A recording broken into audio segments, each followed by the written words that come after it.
अगर आप मुझसे पूछे तो इस वक्त सबसे अच्छा इंडिकेटर जो होता है ना, वो वैसे तो हम लोग मानते नहीं है, लेकिन जाल ही होता है। जिस पे एक बंदा एग्री कर रहा होता है कि मैं आपके पास जितने भी तोते हैं ले आओ, मैं खरीद लूंगा।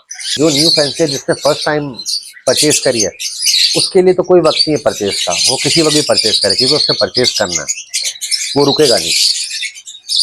अब उसके लिए है कि वो अपने पास से जो नॉन प्रोडक्टिव शेयर हैं, जो कि अंडे बच्चे नहीं पाल रहे, उनको ख़त्म करे और सीधा खुदा के लिए एक्सपोर्ट में दे, किसी और गरीब बंदे को ना दे। क्योंकि आपके पास नहीं चला तो दूसरे के पास जाके क्या चलेगा। अस्सलाम वालेकुम व्यूअर्स। तो हम आज अली भाई के सेटअप पे मौजूद हैं। अली भाई से आपको मिलवाते हैं। अस्सलाम वालेकुम अली भाई। वालेकुम सलाम जनाब।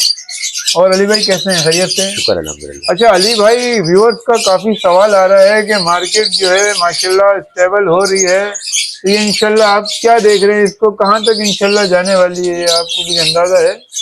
अभी आप थोड़ी देर पहले ये जिक्र कर रहे थे कि मार्केट ऊपर की तरफ जा रही है और स्टेबल, ये दो अलग चीज़ें हैं। देखिए, मार्केट का स्टेबल होना कोई मायने नहीं रखता। स्टेबल मार्केट कभी नहीं होती। मार्केट या तो अपवर्ड ट्रेंड में होती है तो डाउनवर्ड ट्रेंड में होती है। एक ट्रेंड आता है बीच में जिसमें स्टैग्नेंट होती है मार्केट। अगर आप मुझसे पूछे तो इस वक्त सबसे अच्छा इंडिकेटर जो होता है ना, वो वैसे तो हम लोग मानते नहीं है, लेकिन जाल ही होता है। जिस पे एक बंदा एग्री कर रहा होता है कि मैं आपके पास जितने भी तोते हैं ले आओ, मैं खरीद लूंगा। उसमें आज है दिसंबर, तो इसमें जो आज संडे गुजरा उसके अंदर जो जाल वालों का जो बिहेवियर था वो बता रहा हूँ कि उसमें कुछ बर्ड्स में थोड़े से पैसे बढ़े हैं, जैसे कि पिंच वगैरह के कुछ पैसे बढ़े हैं और म्यूटेशन के भी बढ़े हैं। थोड़े दिनों में इंशाल्लाह ताला कॉकटेल के बढ़ने लग जाएंगे। वो तो हर साल ही हम लोग देख रहे होते हैं, इंशाल्लाह हर साल इन दिनों में बढ़ते हैं। तो अगर आप मुझसे पूछें मार्केट का ट्रेंड, मार्केट किस तरफ जा रही है, थोड़े से प्राइसेस ऊपर आए हैं। तो इसको मैं स्टॉक मार्केट की तरह से आपको एक्सप्लेन करना चाहूँगा। स्टॉक मार्केट के अंदर अगर मार्केट ऊपर जा रही होती है ना, अपवर्ड ट्रेंडिंग हो रही होती है, जिसको बुलिश ट्रेंड कहते हैं। अगर मार्केट का बुलिश ट्रेंड होता है तो एक स्टॉक बढ़ रहा होता है, उसका कुछ ना कुछ उसकी सपोर्ट जो है दूसरे स्टॉक्स को मिल रही होती है।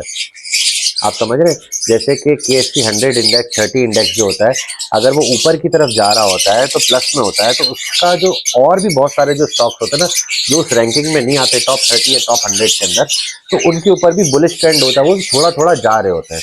तो अगर इसमें यूनानिमस होने की बात है, एक होने की बात है, एक एक की बात है। अगर डब जा रही है ऊपर ना, तो हम सबको खुश होना चाहिए। अगर पिंच जा रही है ऊपर तो हम सबको खुश होना चाहिए। उसका कुछ ना कुछ इम्पैक्ट जो है ना हमारे लवबर्ड पे भी आएगा। और लवबर्ड जब ऊपर जाता है तो अल्हम्दुलिल्लाह माशाल्लाह से सारी चीज़ें, काफ़ी सारी चीज़ें ऊपर जा रही होती हैं। लेकिन फिंच ने क्योंकि एक मजीद बहुत बुरा डाउनफॉल देखा है और फिंच जा रही है, जिसने हिम्मत करके होल्ड करी होगी, अल्लाह ताला अभी उसको जो है ना सही खिला देगा। और फिंच की चीज़ें इतनी ज़्यादा ब्रीड भी हो रही होती है, तो फिंच, कॉमन फिंच की बात कर रहा हूँ, दाने में अगर आप बाजरे पे ट्रेन कर ले ना उसको, फिंच मार का जो 89-90 रुपीज़ का दाना होता है, उसके अंदर अगर आप उसको ट्रेन कर ले तो आपके लिए बहुत फ़ायदेमंद चीज़ है। एक फिंच मेरे ख्याल में 150-200 रुपये की पड़ती है कॉस्ट आपको घर पे। 200 रुपये से जब नीचे फिंच जाती है ना, तो फिर आपको नुकसान होना स्टार्ट होता है। तो मार्केट की हालत में ऐसा ऐसा बेहतर देख रहा हूँ, लेकिन लवबर्ड के ऊपर जो है ना थोड़ा सा टाइम आप ये लगा लें एक्स्ट्रा, एक साल का वक्त आपको तकरीबन लग जाएगा। जैसे आज हम दिसंबर में बैठे हैं, तो अगले साल दिसंबर के अंदर मार्केट को आप बहुत ज़्यादा क्लियरली ऊपर जाते हुए देखेंगे, डिमांड जनरेट होते हुए देखेंगे। लेकिन गैब का इल्म सिर्फ अल्लाह ताला का। मैं अपनी स्पेकुलेशन बता रहा हूँ, एक अपना एनालिसिस दे रहा हूँ जो मैंने देखा है पिछले अरसों के अंदर। पहले भी एल्बिनो बहुत बुरी डिप खा के ऊपर आया था एक दफ़ा, 5,000 पे चला गया था, 3,500 4,000 पे। वो दाने मैंने भी खरीदे उन दिनों में, और वही वाले स्टॉक जो है पहले लगाया था, फिर वो जब रेट ऊपर गए तो मैंने ख़त्म कर दिए। उसके बाद में मार्केट से लिए होते, फिर लिए। तो हमेशा से जब रेट ऊपर होते हैं ना मार्केट के, तो वो सेलिंग का वक्त होता है, और जब रेट नीचे होते हैं ना, बाइंग का वक्त होता है। अभी जैसे रेट अगर नीचे है, अच्छे बर्ड खरीदें, लेकिन बर्ड आपने खरीदना है ओके, हर तरह से हर जाविये से ओके। बेशक 2 पैसे ज़्यादा लेके खरीदें, दे के खरीदें, अच्छा बर्ड खरीदें, ताकि आप जो नस्ल बनाएंगे ना उससे वो अच्छी नस्ल बने। आपके पास ऐसे नहीं कि आपने कंडम तोतों की लाइन लगा दी, खराब बर्ड 10 रुपए के लालच के अंदर। होते हैं कुछ लोग ऐसे, और इसी माने उनमें से मैं भी हूँ। जब मैं स्टार्टिंग में आया था 2016 में, मेरी भी कुछ ऐसी हरकतें थी। मैं भी सस्ते सस्ता बर्ड ढूंढता था, लेकिन क्या हालात, वाकयात, इर्द गिर्द के सराउंडिंग इन्वायरमेंट, जब उसकी मार पड़ती है ना आपको, तो अपने आप को आप शेप अप करके आप अपनी डायरेक्शन जो है सीधी तरफ करते हैं। तो यस, हर बंदा जो है सस्ते के चक्कर में होता है। इवन कि मैं अपने स्टार्टिंग में भी मैं भी ऐसा ही था।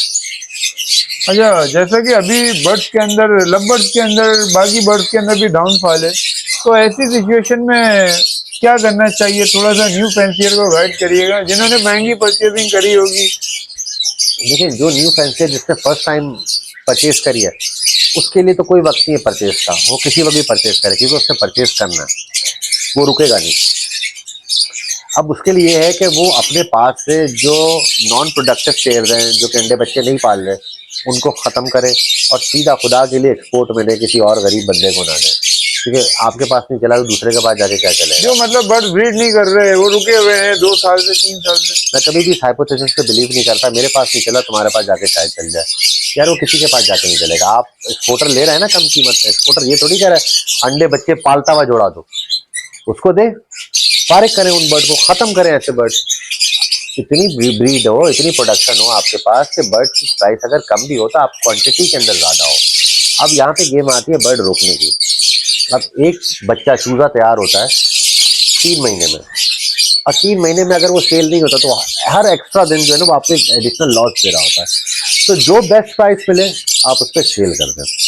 जैसे एक भाई हमारे, मैं लाइव एग्जांपल बता रहा हूँ आपको, लालू खेत में उनके पास रेड पाइट डक थी। वो कह रहे हैं यार सेल नहीं हो रही, काम बड़ा मंदा है, काफ़ी सारी बातें कर रहे थे भाई। उसके बाद उनके पास एक कस्टमर आया, उसने कहा कि यार 2000 रुपये में पाइट डक का मेल दे दो, रेड पाइट का। रेड पाइट ज़रा कम होती है मेल में। उसने कहा नहीं यार वो तो 4000 का, वो तो मैं नहीं दूंगा।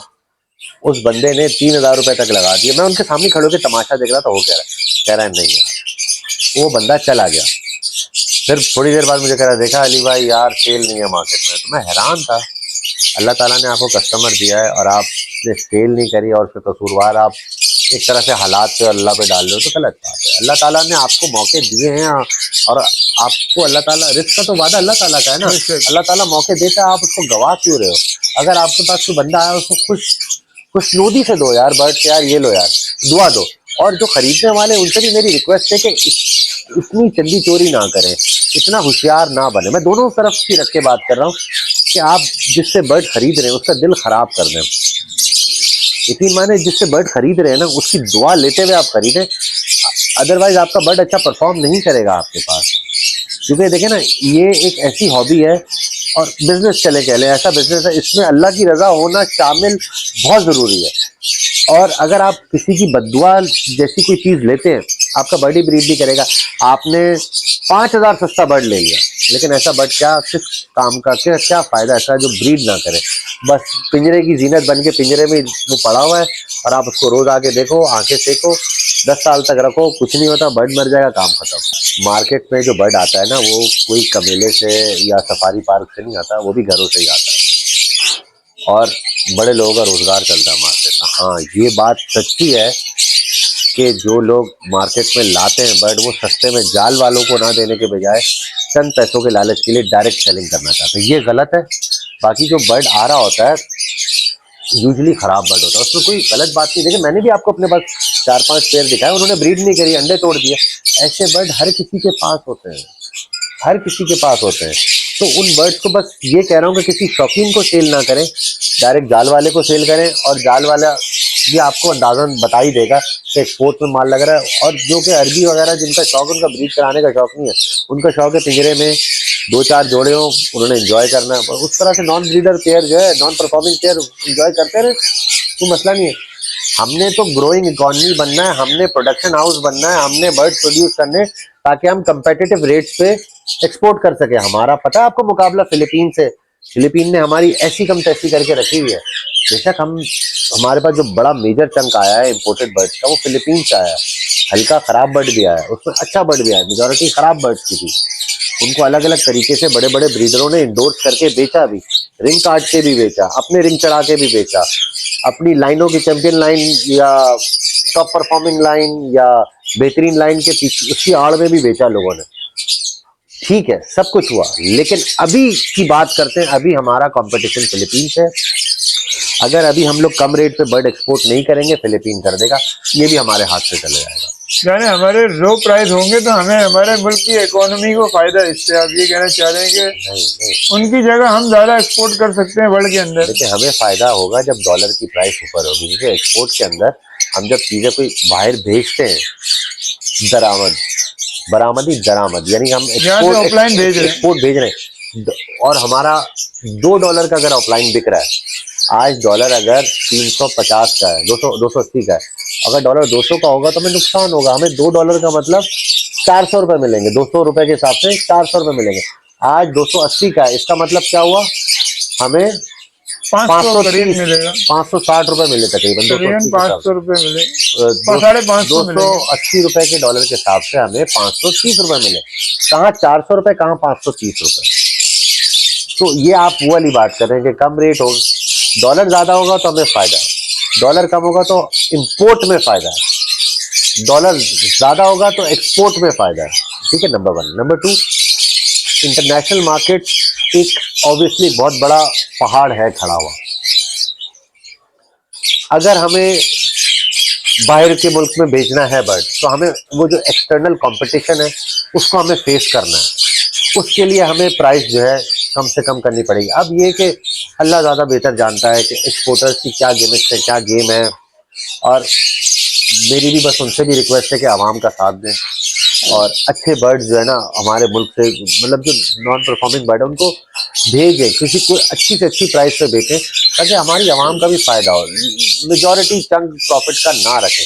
मुझे पता है बहुत मुश्किल होता है जब आपके पास कंपटीशन होता है ना बिजनेस के अंदर, कभी कभार आपको कॉस्ट टू कॉस्ट भी ना देना पड़ता है, तो इसमें हर बंदा कॉपरेट करे और अपना अपना रोल प्ले करे। अच्छा अली भाई, जिस तरीके से मैं ये देखता हूँ कि काफी फिलिपाइन ऐसे हैं जो आपसे भी मतलब ताल्लुक हुआ, जिनका मुझसे भी काफी लोगों से ताल्लुक है, तो मतलब हर किस्म के बर्ड जो है पूरे दुनिया में वो है इंपोर्ट एक्सपोर्ट कर रहे होते हैं।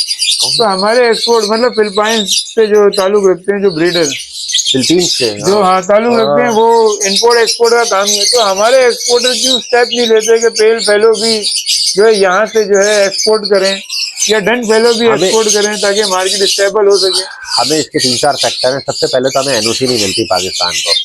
हम पे काफ़ी लोगों से सुना है कि बर्ड फ्लू का सैंक्शन लगा हुआ है, और एनओसी मिल भी जाए तो फिर प्राइस की कंपेटिटिवनेस की बात आती है। दूसरा मुल्क ऑलरेडी सस्ता बेच रहा है, तो हम लोग महंगा क्यों हमसे कोई बंदा खरीदेगा बाहर। तीसरा, ऑर्डर्स के ऊपर भी है कि हम लोग काफ़ी हद तक ख़राब बर्ड बेचते हैं, कंडम बर्ड भी बीच में डाल देते हैं एवरेज करने के लिए, तो उससे जो है हमें रिपीट ऑर्डर्स भी नहीं मिलते। जैसा कि अभी एक वीडियो में किसी ने कहा था कि कबूतर के अंडे ग्रे पैरेट की जगह, ग्रे पैरेट के अंडे की जगह एक्सपोर्ट कर दिए चाइना में हाल ही में, सुना होगा शायद आपने। कबूतर निकला था उसमें से, कबूतर निकला तो उसकी वजह से जो है काफी हद तक जो है पाकिस्तान, यानी हमारी और आपकी भी जिम्मेदारी है कि हम अच्छे बर्ड बाहर एक्सपोर्ट करें ताकि हमारे मुल्क का नाम रोशन हो।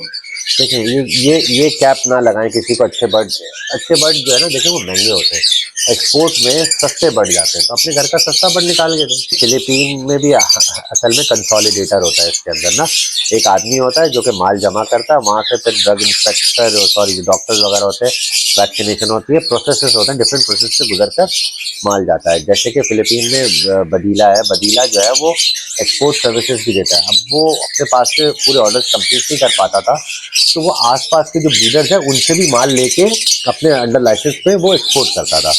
तो ये हर जगह पर है।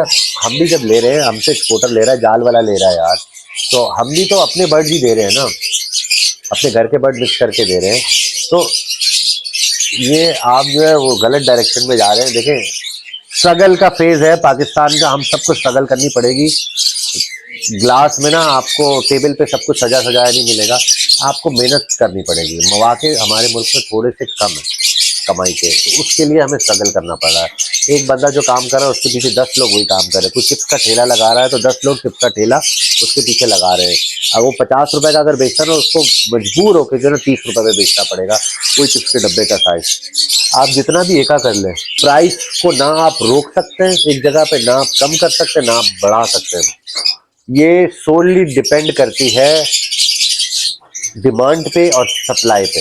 हमारे पास एडिशनल सप्लाई हो गई है बर्ड की, तो ज्यादा ब्रीडर हो गए और एक्सपोर्ट कर रहे इस वक्त हमें करना क्या चाहिए, हमारे एक्सपोर्टर भाइयों को क्या करना चाहिए, हमारे एक्सपोर्टर भाइयों को थोड़ा सा सामने आना चाहिए आवाम से खुल के बात करनी चाहिए, जैसे हमारे नहीं वजीर वगैरह जो करते हैं खिताब, मतलब हम सुनते हैं उनके अंडर है। हम भी अनफॉर्चुनेटली फॉर्चुनेटली कहना चाहिए एक्सपोर्टर के नीचे ही लाई कर रहे होते हैं।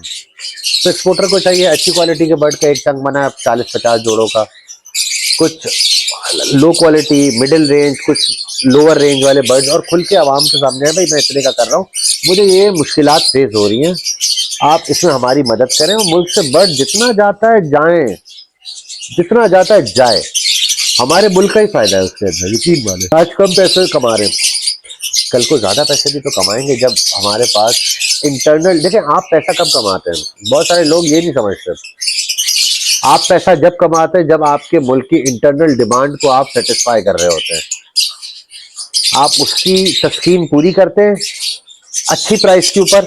एक्सपोर्ट हमेशा कम प्राइस पे होती है, याद रखिएगा। हाँ, अगर कोई स्पेसिफिक ऑर्डर, स्पेशल ऑर्डर आया है स्पेसिफिक म्यूटेशन का जो कि नहीं है या क्वालिटी की है, जिसपे फीचर्स के ऊपर बात होती है, हाँ वो ज्यादा पैसे में जा सकती है। कॉमन बर्ड कभी भी ज्यादा पैसों पे नहीं जाएगा। ओके व्यूअर्स, उम्मीद करते हैं वीडियो आपको पसंद आई होगी। अगर पसंद आई है तो हमारे चैनल को सब्सक्राइब कर दिएगा और वीडियो को लाइक कर दिएगा, और इसी तरह की वीडियो के लिए हमारे साथ जुड़े रहिएगा। इंशाल्लाह नेक्स्ट वीडियो में मिलते हैं। अल्लाह हाफिज। अल्लाह हाफिज।